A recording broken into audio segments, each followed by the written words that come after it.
Oke, kita ketemu lagi. Hari ini kita mau ngomongin sesuatu yang jujur aja sering bikin deg-degan di dunia pendidikan, asesmen. Tapi gimana kalau kita ubah cara pandangnya? Dari yang tadinya cuma buat ngejudge, jadi kompas buat kita berkembang.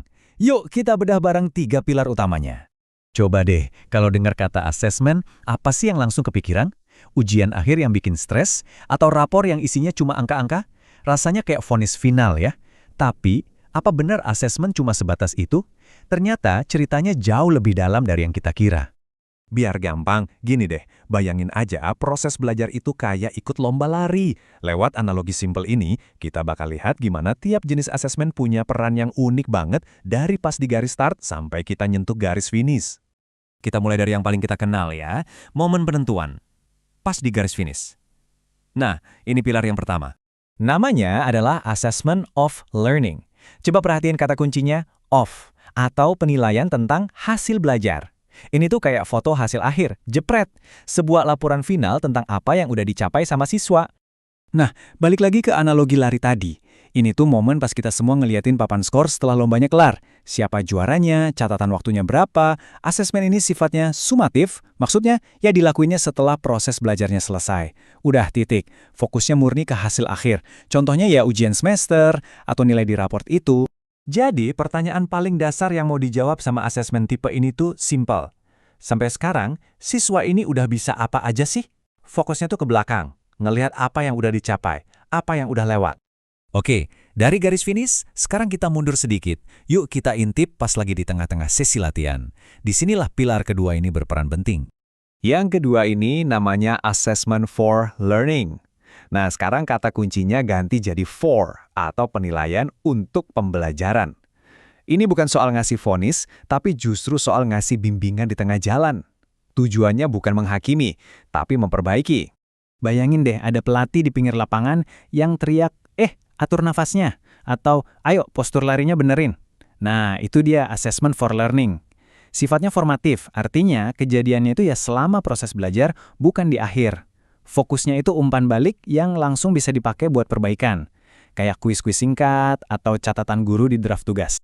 Makanya, pertanyaan kuncinya juga ngeliat ke depan. Apa nih yang harus dibenerin biar siswa belajarnya makin oke? Ini pendekatan yang proaktif, bukan reaktif. Oke, kita udah dengar suara dari juri di garis finish, udah dengar juga masukan dari pelatih di pinggir lapangan. Sekarang saatnya kita dengar dari orang yang paling penting, si pelarinya sendiri. Ini dia, pilar yang ketiga. Dan ini dia, Assessment AS Learning, penilaian sebagai proses belajar. Nah, di sini nih ada pergeseran yang gede banget. Assessment itu bukan lagi sesuatu yang dikerjain ke siswa, tapi sesuatu yang dilakuin oleh siswa buat diri mereka sendiri. Di analogi kita, ini tuh pasti pelari mikir sendiri, kok tadi di tengah jalan nafas gue habis ya? Kayaknya besok-besok gue harus lebih pinter ngatur kecepatan deh. Pilar ini intinya soal refleksi, biar siswa sadar sama proses belajarnya.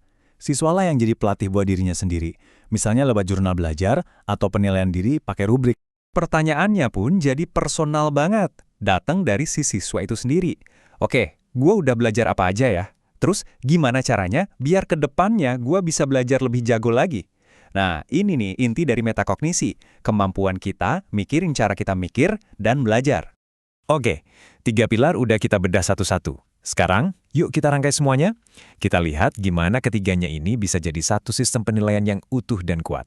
Di tabel ini kelihatan banget kan perubahannya. Coba deh lihat peran guru.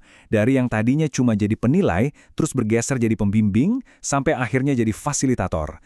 Dan yang lebih krusial lagi, lihat peran siswanya. Dari yang pasif dinilai, jadi partisipan aktif yang menerima umpan balik, sampai akhirnya megang setir pembelajarannya sendiri.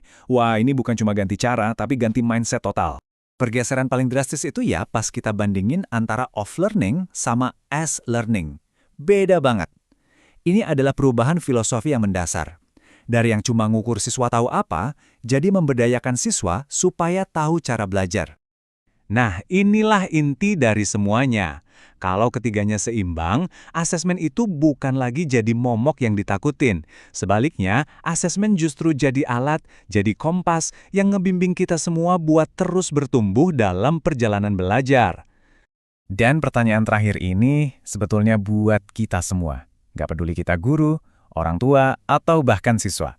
Di perjalanan belajar kita masing-masing, Gimana ya caranya biar kita bisa lebih seimbang ngejalanin ketiganya? Antara ngelihat hasil di garis finish, dapat bimbingan di tengah proses, dan yang paling penting, terus-menerus refleksi diri di sepanjang jalan.